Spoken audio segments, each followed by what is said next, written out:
Well, thanks very much. Good evening to everybody. Thank you for the opportunity to be with all of you tonight. This is a really unique event, a really great idea. When I think Adam from my office, who's just recently joined the club as a member and is hitting the ball really well, actually, I have to say, said to me, it's a fireside chat. I was a little bit intrigued about what that actually meant, and that explains it all. Look, it is terrific to be here. It's going to be even better to drive out of those gates and not have lost 4 balls along the way, and a score that I'd like not to remember again. Look, I had the opportunity to join this club as a junior member. I think the junior membership back then was $150. I was 14. A bit more, it's gone up. 14 or 15 years old. And look, what Goonawarra Golf Club's always been is a terrific course. Really well liked in the community, really well supported, and I think that's just going to go from strength to strength. Look, I'm here tonight to talk about a couple of things, and I'm not going to go on too long. I do have another event to get to, but I really appreciate the opportunity to be here. First and foremost, I guess to thank you, Hans and Jim, and all of the committee, all of the members for giving me the opportunity to be here, but also for your commitment and for your passion for the club. And you're absolutely right. It's competitive, and just talking to the crew from Gisborne, no doubt there are challenges, and there are challenges probably right across the sporting space in terms of how do you get new members, how do you attract and keep those members, and what are the opportunities you can provide when members are here. So it's not just about the golf, it's about the food, it's about the dining experience, and it's about, I guess, the social opportunities that are on offer. We are in a really unique space in this state, and I'll probably have to agree to disagree on some of those economic figures about Victoria and Tassie. We're often in some pretty good competition, I'd say. We are the fastest growing state in the nation. Victoria has grown over the past 4 to 5 years by about 110,000, 120,000 people, and that's just going to continue to grow. So that, of course, means new opportunities and new challenges that come with it as well. But Sunbury is, in many respects, a really unique area in the sense that we're one of the oldest towns in the state, and many people that I meet every day will say, well, we've probably grown, most people will actually say to me, we're growing too quickly.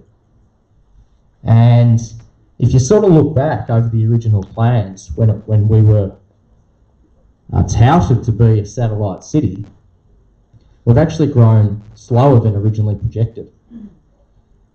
So a lot of people will say, well, that's not my experience, that's not what I feel.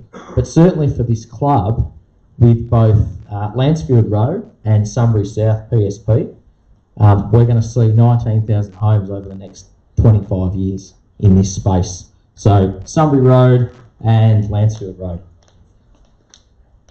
Within those precinct structure plans, those PSPs, 2 new high schools, 6 new primary schools, 6,000 jobs, and a second town centre.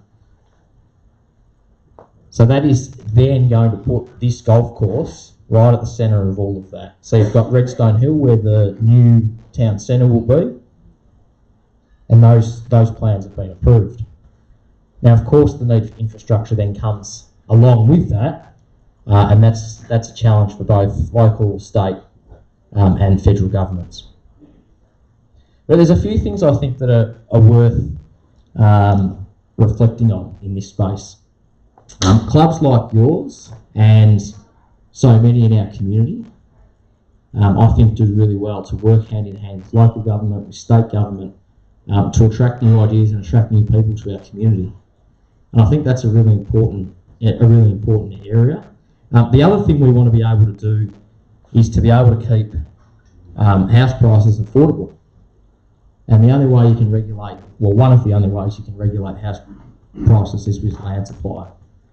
So there's a significant amount of growth that's going to come, and I think that there's some real opportunities within this club to be able to actually grow and I guess put forward some really exciting opportunities and new ideas that I think through your leadership and the leadership of the committee are absolutely going to make this club successful going forward.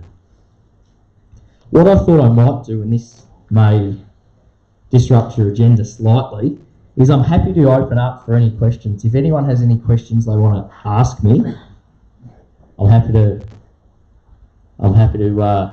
have a crack. Yeah. Just on the basis of what you just said. Yeah. Duplication of the road either around the airport. Yeah. Or an extension anywhere else. Just thought of was a big address because there's obviously logistical problems getting through Buller. Sure. Is there any plans to maybe run a road maybe for the biggest rest across here? Yeah, absolutely. So within that plan is exactly that road. It's always a matter of how you fund it. That's the challenging part. So when the area is developed, as development occurs, as in every other area across the state, that money then becomes available and that road then gets built. So the original plan is, the plan that has been released will actually connect Sunbury Road all the way through to the Calder, which will make the way the Calder is at the moment. Yeah. The Calder is under stress. Yeah. Going through Buller's under stress. Yeah. I mean, there's got to be a way, and I know trying to get through Buller. Yeah. Infrastructure through Buller would be probably the, well, just out of the question as far as duplication, because it's just that needs to be built. Sure. So the only other way is, I'm not sure how flat land is taking the big address off the corner for a dual highway coming that way up to the Sunbury Road. It's a fair chance we're not fixing that one here tonight, Grant. And just while we've got a bit of limited time from Josh. That's okay. Go. Yeah. Yeah, go. Yeah. Sorry, just quickly, Josh. Yeah. You've acknowledged the growth out this way, which is fantastic. Yeah. As a golf club, we're governed by the Land Act night sort of thing, and with the growth of community out here, we need to expand this other than a golf club. Can you guarantee that this will be a golf club, an 18-hole championship golf club, and can we extend it to include bowling club and other sporting facilities? Because we're actually blessed here, and that would be fantastic. And you know, Sunbury needs more than just one bowling club. We've got tennis clubs. We've got plenty of opportunity here. So Yeah, great question. Thanks for asking it. Good ideas such as that should never be ruled out. I think if you stand still in golf or in government, someone eventually will come in and knock you over. Probably the greatest example is the bowling club down there at Club Sunbury. I don't live too far from there. I'm about 5 minutes from that new bowling green. Went there a couple of Saturdays ago for the opening, and it's a really exciting, really innovative idea. You've got and whoever said you're not going to be able to cover the whole thing, cover the whole course here, that's a very good point. But to answer your question directly, tonight I cannot guarantee anything to you around the changes to the Act, the way that the layout of the course will look, or land acquisition, and I wouldn't be foolish enough to make you any promises that I can't deliver. That's just not true and not fair.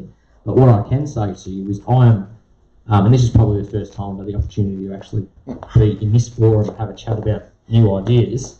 I'm always happy to work with the community on opportunities that might come, and it's an exciting time. There's a lot of change, but I mean, I think if you look at the way the state has changed, I mean, and I'm conscious of time. It's your time. Oh, I appreciate that. But before I was elected, I was a maths and science teacher, and I was in the Army Reserve as an officer before that. When we came to government 5 years ago, we made a pretty clear choice pretty early to say, well, if you don't do anything for 4 years, people will be shitty and you're going to be voted out. And that's fair enough. So we put the foot down pretty early to get on with Melbourne Metro, the Westgate Tunnel, the level crossing removals, and a lot of those things are starting to change the state. But I mentioned that population growth, and that's not going to slow down. So what's on the horizon for the state, I think locally, is also pretty important as well. So we've got to be able to think about new ideas to get over the challenges that are presented, but with that comes new opportunities.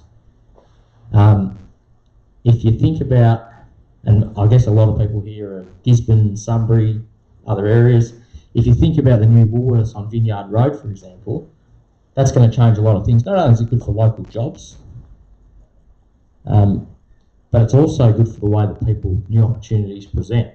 So if the club is being innovative, which it sounds like from the committee down, people want to be innovative and creative, then the government's more than happy to work with you on that. Can I promise you that tonight? Absolutely not. But if we're restricted by certain acts or what have you, surely you would help, obviously, want to help alleviate those problems by making sport and leisure the best for everyone involved. Guys, I'm just thinking, let me twist your question around a little bit and see if Josh can answer this. Given a lot of the growth is out there, can you see a time where this facility becomes much more of a social hub? I had a hit, I mentioned Adam's a member, I had a hit with Dad a couple of weeks ago, and I probably don't get as much time as I used to play golf, and I've got a little baby due in 3 weeks, which I'm probably going to have less time again. You will. I will. And grey hair apparently. No hair, you said. Look at me. How many kids? Just one. Well, that's solved it for me then. Dad and I had a hit a few weeks ago, and we were sitting out there at the end of our round, and I sort of looked around and looked at this building. And my mum and dad moved to Sunbury in 78, and I was born in 85 here. And this is a great facility and has been a great facility for a lot of years. But it's probably time where, yes, there needs to be a master plan, there needs to be detailed design, there needs to be some work done around community consultation, there needs to be some work done with the members about what you guys actually want. And at that point, I'm always happy to talk to you about ways we can get there. Thank you. Able to take some more. Crap. Just going back and say, given the expansion, Yep. and even over say the next 20 years, Yep. this course will not cope with that unless it was turned into a 36-hole golf course. When we find it out on Saturday, Yeah. no, let's be honest, Yeah. you book this fall Yeah. on Saturday, you book currently now this fall on Saturday, members have got. If this club is to expand to 700 or 800 members, how many people are going to be able to play on a golf day on Saturday? So I'll get you to save that question for when we get to the Golf Australia conversation. It's a very good one. Chances of getting more land probably pretty small at this facility. But I just want to reiterate what Josh was saying there and what this is all about. Right? So we're treading water. We're a club, we're treading water. We're doing what we want to do, but it's not getting any stronger. So we need to build a plan. When I say turn the corner, this is about building a plan to grow our facility for the next generation, potentially the one beyond it, for our kids, so that it's a strong golf club with the ability to provide other services. And like I said before, become a social centre. That's what tonight starts. Any other questions for Josh before? Actually, the hand up. Any from this side? Is there plenty of money around for sporting facilities? Like we've seen the tennis club and the bowling club, Yeah. with big expansion there. And I used to be a member of the tennis club, Yeah. and they seem to have spent money hand over fist the last couple of years. What about this facility here? Like, there must be money around for. Golf Australia's got like bucket loads of money, So we've got the Mount. Take your questions. We've got the Mount Carmel Tennis Club that wants to come here. Yeah. Yep. So, and they've now nominated this site as their preferred location. we've got to build that into a plan and figure out how we do that and how it's funded. In a nutshell. Can I add to that? It's a point of actually being in the mix. So having the proposal and then knowing what we're able to fund. I'd probably say 80% of sporting upgrades start with the municipal council. So municipal support from the city council is always pretty well received by government. State governments will often provide buckets of money for that council to then bid into. So the tennis club, I'm imagining you mean the Sunbury Lawn Tennis Club. So they got about an $850,000 upgrade to the pavilion, which went 50-50 state local. So that was a bid that came from them. So I guess it goes back to saying, what is it people want? What does the upgrade look like, and then how we can fund it? But to answer your question, yes, I mean, it is an exciting time from our perspective, as in the government is always willing to work with any community group, with any sporting club to get an upgrade. Can I guarantee it's going to happen, or you're going to get $1 million tomorrow? No, but it needs to start with a plan, which I think. Sorry, Josh, somebody else just asked a question. Those made me ask it because I was scared to ask it. You know where I am. Hit me.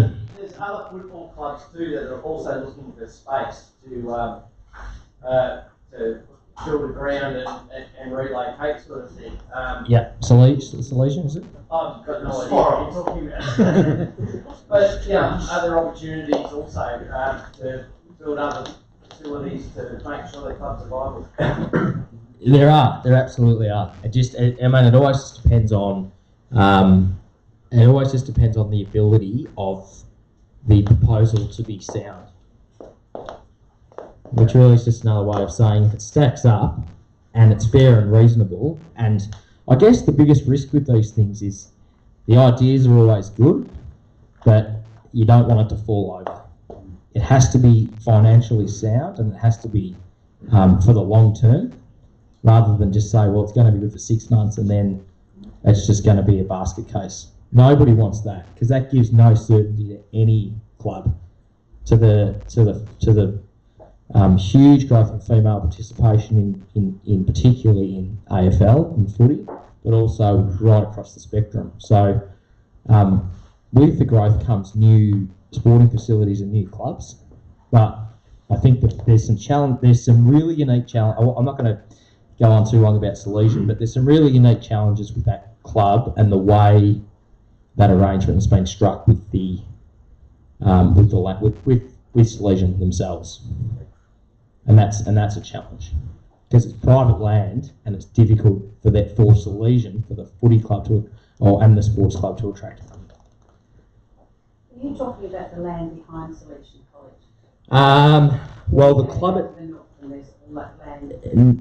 not exactly. So the club itself. So just in terms of an upgrade, they're very keen to get their rooms upgraded, which is fair and reasonable. They haven't changed since I played against them. They're very similar. So I agree they need an upgrade. The difficulty they've got is trying to get. I spoke about that municipal support, getting funding from council. It's difficult because they're on private land. So we need to think about ways that can improve. You need to get a new clubhouse, an upgraded clubhouse, because you're not going to bring people here unless you get a good chef and a good clubhouse, and you don't have poker machines, so you've got to find some other ways. Yeah, so just for everyone at the back, before I don't hold you up too long. Sorry, what was your name? Maureen made a really good point around upgrades to the club, and that was probably the reflection that I made when we were here, that it's been a great facility, but it probably is in need of an upgrade. I think people support that. It's blowing up. That's made it pretty clear. We need a fireside fire. We need an actual fire. Well, it's been here since 1978. 1978, right. It's used past its use by. Sure. You know, if you're going to bring people here we then see a nice club, but they don't like to play golf here. Look at any golf course that's successful, they have a nice clubhouse. Yeah, and that's exactly right. You've got furious agreement for me on that, and it has changed. I mean, that's 30 years. It stood for 30 years, which probably is probably I'm not denigrating it. no, not at all. Every house, everything needs upgrade. Yeah, and that's my view. I share that view with you. There's always a long and extensive list. If I could give you any advice at all, if I could give the club and the committee, and it's about two things. It's about being organised with the delivery of your proposal. I mean, I've got 17 schools in the electorate. How many sporting clubs have we got, Adam? Over 50. Well and truly over 50. Those that come to me with proposals that I think are sound, that stack up, that are supported by the community, because that's my job, is to listen and deliver for the community, right? First and foremost. Then those ones are going to be more likely to be supported. So the first thing I'm going to say is, have you got municipal support? Have you spoken to the ward councillors? And if we're at that point, then away we go. But it's always a matter of making sure that the proposal is good. But just to think about the exciting opportunity that in 5 or 10 or 15 or 20 years' time, what is this area going to look like? I mean, I've been here for 30, and I think you can look sometimes at growth in two ways.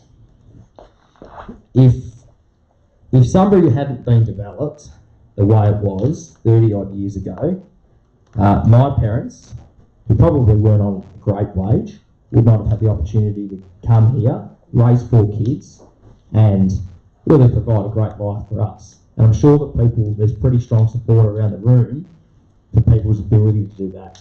To choose where you want to live, to try and find a job that you enjoy. I mean, I think they're just reasonable expectations from all Victorians.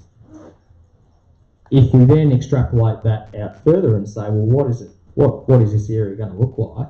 I think it's actually going to be really exciting. Now, I'm not sure about your cap and your sort of, that's a matter for the club. I can't give you any advice on your membership numbers. But what I would say is if there are more people in this community that want to come out and have a drink, that want to come out and have dinner, that want to come out and maybe have a hit or use the putting green or use the practice fairway at any time of day or night, perhaps, then I think that's pretty exciting. And I would actually say that that's a really inspiring opportunity for the club, rather than to think, well, what's it going to mean for us? You've got to be a part of it, not behind it. Josh, may I say one thing? As you've said that directly there, inspiring. Now, for instance, sake though, we want to continue with the golf course. Yep. We all want the golf course up here. Subdivisions have already started on the 18th tee. What is going to happen to the course? Just, I know that's subdivisions continue. I know that's a question for later. We'll come to it. Mate, I'm going to let you go because you can't say any more. That was perfect. Thank you. Thank you. Appreciate your Thanks time. for having me. Thanks.